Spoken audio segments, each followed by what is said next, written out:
नमस्कार मित्रमंडळींनो, आजच्या व्हिडिओमध्ये आपण संजय गांधी निराधार योजना संदर्भातील 9 जून 2026 पर्यंतच्या सर्वात महत्त्वाच्या आणि ताज्या अपडेट्स जाणून घेणार आहोत. ओके, आता मित्रांनो, राज्यातील लाखो निराधार व्यक्ती असतील, विधवा महिला, दिव्यांग व्यक्ती, ज्येष्ठ नागरिक आणि आर्थिकदृष्ट्या दुर्बल नागरिकांसाठी ही योजना आता अत्यंत महत्त्वाची झालेली आहे. आणि आज समोर आलेल्या अपडेट्समध्ये आर्थिक सहाय्य, लाभार्थी पडताळणी, वाढीव अनुदान आणि नवीन अर्जदारांसाठी महत्त्वाची माहितीसुद्धा समाविष्ट आहे. ओके, त्यामुळे हा व्हिडिओ शेवटपर्यंत नक्की पहा. ओके, आता जी सर्वात पहिली अपडेट आहे त्याविषयी जर सांगायचं झालं तर आता संजय गांधी निराधार योजनेअंतर्गत पात्र लाभार्थ्यांना नियमित आर्थिक सहाय्य देण्याची प्रक्रिया आता सुरू झालेली आहे. राज्यातील हजारो लाभार्थ्यांच्या खात्यामध्ये शासनाकडून आर्थिक मदत जमा केली जात आहे आणि ही योजना अनेक गरजू कुटुंबांसाठी आधारवड ठरत आहे.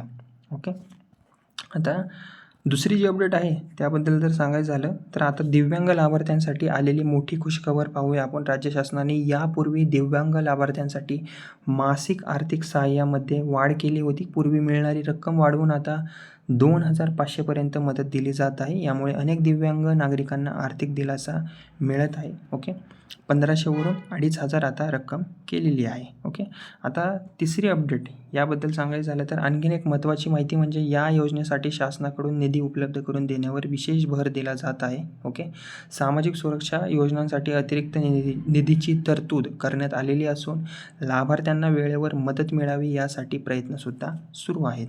ओके, आता नंतरची अपडेट याबद्दल सांगायचं झालं तर आता लाभार्थी पडताळणीबाबतची एक महत्त्वाची अपडेट आहे. ओके, राज्यात विविध ठिकाणी लाभार्थी यादीची पडताळणी सुरू आहे आणि ज्या लाभार्थ्यांची माहिती अपूर्ण आहे किंवा कागदपत्रांमध्ये चुका आहेत, त्रुटी आहेत, अशा प्रकरणांची तपासणी आता केली जात आहे. यामुळे योजनेचा लाभ योग्य व्यक्तींपर्यंतच फक्त पोहोचवण्याचा शासनाचा हा प्रयत्न म्हणता येईल. ओके, आता नंतरची अपडेट म्हणजे की आता योजनेचा लाभ घेणाऱ्या सर्वांनी आपली माहिती अद्ययावत बरोबर ठेवणे अत्यंत आवश्यक आहे.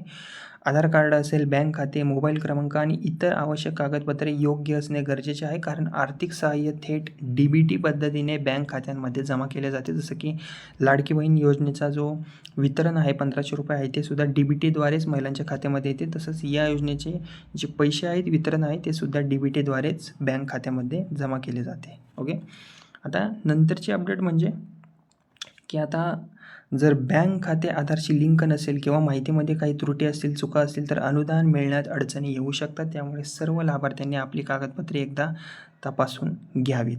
ओके, आता तसेच नवीन अर्जाबद्दल सांगायचं झालं तर नवीन अर्जदारांसाठी देखील एक महत्त्वाची माहिती समोर आलेली आहे. जे पात्र नागरिक अद्याप योजनेचा लाभ घेत नाहीत त्यांनी आवश्यक कागदपत्रांसह तहसील कार्यालय किंवा संबंधित समाज कल्याण विभागामध्ये अर्ज करावा. ओके, तर मित्रांनो, महिलांसाठी ही योजना विशेष महत्त्वाची ठरत आहे. विशेषतः निराधार महिला आणि आर्थिकदृष्ट्या दुर्बल कुटुंबातील महिलांना या योजनेमुळे नियमित आर्थिक मदतसुद्धा मिळत आहे. ओके, आणि आजची सर्वात मोठी अपडेट म्हणजे की संजय गांधी निराधार योजनेअंतर्गत आर्थिक सहाय्य सुरू असून अजूनही लाभार्थी पडताळणी प्रक्रिया देखील सुरू आहे. दिव्यांग लाभार्थ्यांसाठी 2,500 पर्यंत वाढीव मदत सुरूच राहणार आहे.